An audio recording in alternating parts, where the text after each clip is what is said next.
Taste the Daily. Dharmapuri மாவட்டம் முக்கல் நாயக்கன்பட்டி கிராமத்தில் காணும் பொங்கலை ஒட்டி குறைந்த நேரத்தில் 1 கிலோ பிரியாணி சாப்பிடும் போட்டி நடைபெற்றது. முக்கல் நாயக்கன்பட்டி கிராமத்தில் காணும் பொங்கலை ஒட்டி கணவன் மனைவியை தாங்கி பிடிக்கும் போட்டி, பன் சாப்பிடும் போட்டி, குறைந்த நேரத்தில் 1 கிலோ பிரியாணி சாப்பிடும் போட்டி போன்ற பல்வேறு வகையான போட்டிகள் நடைபெற்றன.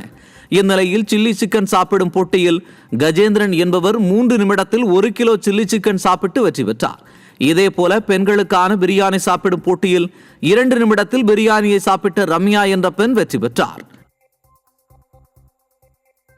ஈரோட்டில் காணும் பொங்கலை முன்னிட்டு வஉசி பூங்காவில் பெண்கள் மட்டும் ஒன்று கூடி ஆடிப்பாடி மகிழும் நிகழ்ச்சி நடைபெற்றது. ஈரோடு சுற்றுவட்டார பகுதி மட்டுமல்லாது நாமக்கல், குமாரபாளையம் மற்றும் பள்ளிப்பாளையம் உள்ளிட்ட பல்வேறு பகுதிகளில் இருந்து ஆயிரக்கணக்கான பெண்கள் வஉசி பூங்காவுக்கு வந்திருந்தனர். இதில் சிறுமிகள் முதல் வயது முதிர்ந்த பெண்கள் வரை ஒலிபெருக்கி மூலம் இசைக்கப்பட்ட பாடலுக்கு ஏற்ப நடனமாடி மகிழ்ந்தனர். அத்துடன் தங்கள் வீடுகளில் இருந்து கொண்டு வந்திருந்த உணவுகளை ஒருவருக்கொருவர் பகிர்ந்து உண்டு மிகவும் புத்துணர்ச்சியுடன் இருந்தது காண்போரின் கண்களுக்கு விருந்தாக அமைந்தது.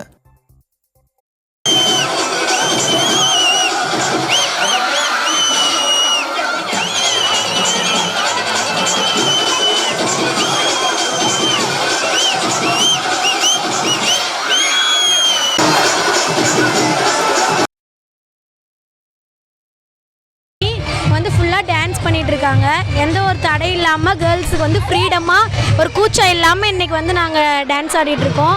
சாப்பிட்டு நாங்கள் 6 மணி வரைக்கும் பார்க் இருக்குது. 6 மணி வரைக்கும் ஃபுல்லாக டான்ஸ் ஆடி முடிஞ்ச அளவு என்ஜாய் பண்ணிட்டு போவோம். வீட்லேயும் வந்து சரி ஜென்ஸ் இல்லைன்றனால வீட்லேயும் ஃப்ரீயாக அலோட் பண்ணிட்டாங்க. அப்புறம் எங்கள் ஊரில் நடக்க ரொம்ப பெருமையாக இருக்குது. வேறு எங்கேயும் இப்படி இல்லைங்க. 5 வருஷமாக வந்துட்டுருக்குறோங்க. அதனால் ரொம்ப சிறப்பாக இருக்குது. போன வருஷம் கோலாட்டம், கும்மி எல்லாம் இருந்தது. இந்த தடவை எதுவும் இல்லை, இன்னும் டான்ஸ் மட்டும் ஆடிட்டுருக்குறாங்க. ஆனால் ரொம்ப நல்லா இருக்குது. போன வருஷம் வர்ற கூட்டம் ரொம்ப ஜாலியாக இருக்குது. பெண்கள் மட்டும் கலந்துக்கிறதுனால ரொம்ப சிறப்பாக இருக்குது. சேலம் மாவட்டம் மேட்டூர் அணை பூங்காவில் சுற்றுலா பயணிகளிடம் செல்போனுக்கு 10 ரூபாய் கட்டணம் வசூலித்தது அதிர்ச்சியை ஏற்படுத்தியது. காணும் பொங்கலை முன்னிட்டு சுற்றுலா பயணிகள் ஏராளமானோர் மேட்டூர் அணை பூங்காவுக்கு வந்த நிலையில் நுழைவு கட்டணமாக 10 ரூபாயும் செல்போனுக்கு 10 ரூபாயும் வசூலிக்கப்பட்டது. எங்கு சென்றாலும் கைகளில் செல்போனை எடுத்துச் செல்லும் இந்த காலத்தில் மேட்டூர் பூங்காவுக்குள் செல்போன் எடுத்துச் செல்ல கட்டணமாக 10 ரூபாய் வசூல் செய்யப்பட்டது அதிர்ச்சியை ஏற்படுத்தியது.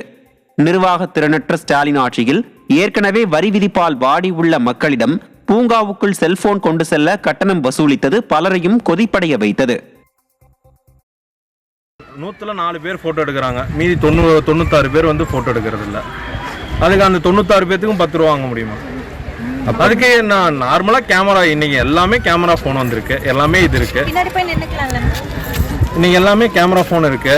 கேமரா ஃபோன் எதுக்கு வாங்குறோம்? ஃபோட்டோ எடுக்கிறது தான் வாங்குறோம். இந்த பார்க் வந்தால் எடுக்கலாம். அதுக்கு வந்து நம்ம ஃபோனுக்கெல்லாம் வந்து வாங்குற கேமரா கொண்டு வராங்களா, அதுக்கு வாங்கலாம், தப்பு இல்லை. ரொம்ப அநியாயமா இருக்குங்க.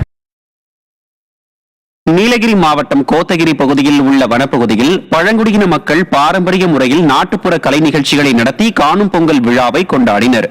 காணும் பொங்கலை ஒட்டி பழங்குடியின மக்கள் வசிக்கும் கிராமங்களான கோழிக்கரை, மாமரம், வாகப்பனை உள்ளிட்ட கிராமங்கள் ஒன்றிணைந்து செம்மனாரை கிராமத்தில் பாரம்பரிய முறைப்படி பொங்கல் விழாவை கொண்டாடினர்.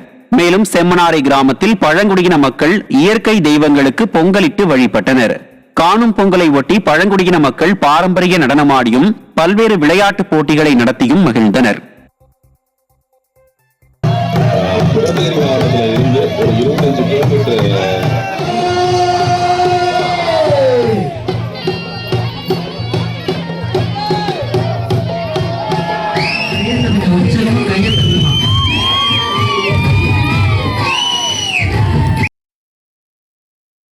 செங்கல்பட்டு மாவட்டம் மாமல்லபுரத்தில் சுற்றுலா பயணிகள் புராதன சின்னங்களை கண்டு மகிழ்ந்தனர்.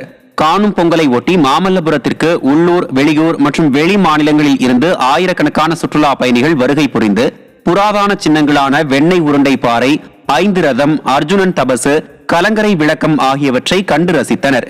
மேலும் விழா காலங்களில் கூட்டம் அதிகரிக்கும் என்று தெரிந்து அதற்கேற்ற ஏற்பாடுகளை அரசு செய்ய வேண்டும் என்றும் காவலர்களை போதிய அளவு பாதுகாப்பு பணிகளில் ஈடுபடுத்த வேண்டும் என்றும் பொதுமக்கள் கோரிக்கை வைத்துள்ளனர்.